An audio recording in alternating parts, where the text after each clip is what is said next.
Pitfalls to look out for when you are considering buying a piece of land or property to build your dream home. Many of our clients come to us after they have bought their land or property from an estate agent or developer only to find out there are many restrictions and compromises in terms of what they can do simply because they were not properly informed by their agent. Here are 10 simple rules to consider before buying your property. 1. The shape of the land. The shape of the land is quite important when making a purchase.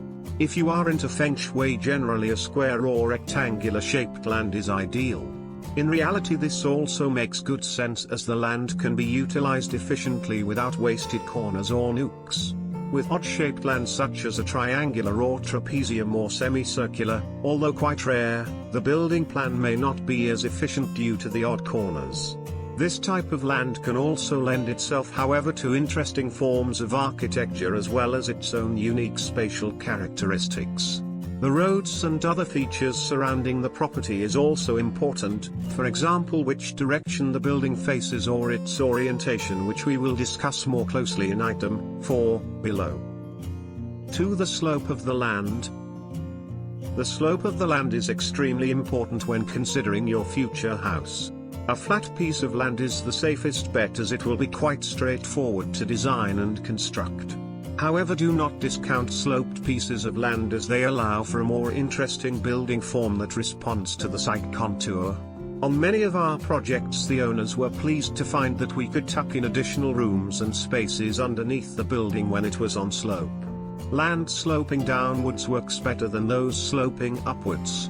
The disadvantage, however, is that there will be additional costs as retaining walls need to be built, although with some clever manipulation of the land this can be minimized. An ideal sloped land should not have a slope greater than 25 degrees.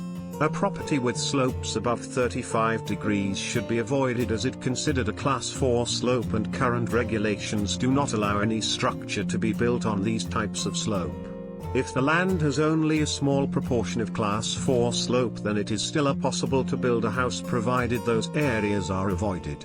If you suspect that the land you are considering has a Class 4 slope, ask for a topographical survey of the property from your agent or get a surveyor to conduct a study before considering your purchase.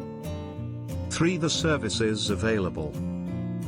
Although most established developments do have electricity connections, you need to check, for example, whether there is 3-phase 100-day electrical supply to your property. In older parts of the city, many areas still come with only 2 phases and 60-day supply. There will be additional costs involved to get it upgraded. Water supply is also usually provided by the developer, however, do ensure if you have sufficient water pressure. Some neighborhoods with single or double-story houses may not have sufficient pressure if you intend to build a 3-story house, and will involve additional cost to provide pumps and holding tanks. Telephone connections are also usually already provided, but you need to check the distance from the nearest serviceable manhole in which you need to tap.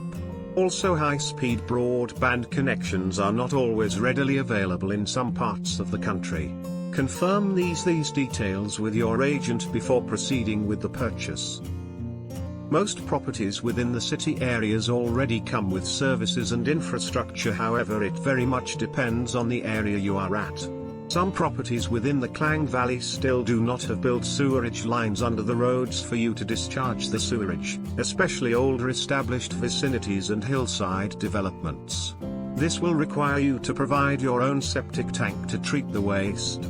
Some established neighborhoods already have sewer lines, but the tap-off may be quite a distance from your property, and you will have to bear the cost of hacking the road, running a new sewer line up to the nearest manhole and making good back the road. 4. The orientation of the land. Although feng shui experts will have a lot to say about where your property should face, from an architectural perspective we need to consider other things as well. The longer side of the building should try to avoid east and west facing, as this causes solar heat gain into the internal spaces during the day. Although north or south facing is ideal to reduce heat into the house, a good architect will be able to manipulate the building roof and skin to reduce the heat gain substantially in an east-west orientated house. 5. The views around the land. Views that can be seen around the property is important and gives value to your purchase. However, as most property can only be seen from the ground level, it is difficult to visualize the views from the upper levels. Although a Google Earth view can help, ideally you may want to use a drone to check the views from the second or third floor. This is a helpful tool that can eventually help the architect to orient the spaces to take advantage of the surrounding views. 6. Building setbacks. All properties will be required to comply with the setback regulation from the local council. Although this varies from council to council, the general rule is 20 feet setback from the roadside and 10 feet setback from the neighboring properties. There is usually an allowance for the building roof to extend another 3 feet beyond the building setback and carport roof to extend 10 feet into the setback. The setbacks become critical if you are considering a small plot of land, because after deducting the setbacks you may have only a small portion of the land to build on. If the plot of land is at a corner facing the road on both sides, then the 20 feet setback is required on both sides. This needs to be looked at carefully before you commit on your purchase. 7. Height restrictions. Most local councils have building height regulations depending on the neighborhood in which you are in. For example, the Kuala Lumpur guidelines allow a house to go up to 3 stories with a semi-basement. However, in many parts of the suburbs the maximum height allowed is only 2 stories. This gets a little complicated when the road is sloping, which is why sometimes you notice buildings that appear to be 2.5 or 3.5 stories high.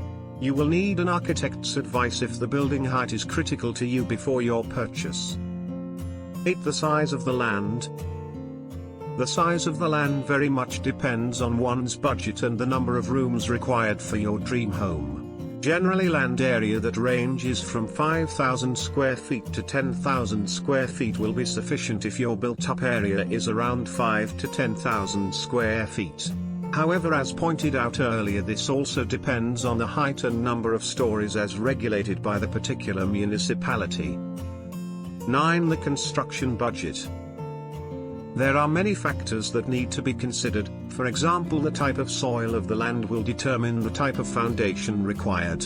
If the soil is good, only a strip foundation may be required, and if it is soft, piling will be needed.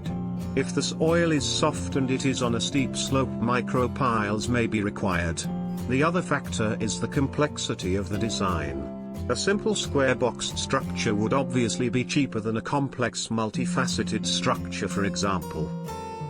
The finishes also play a big factor in the cost. For example, Italian marble could cost 10 times more than the local equivalent. The type of air conditioning, light fittings, security and smart home systems all contribute to the final cost.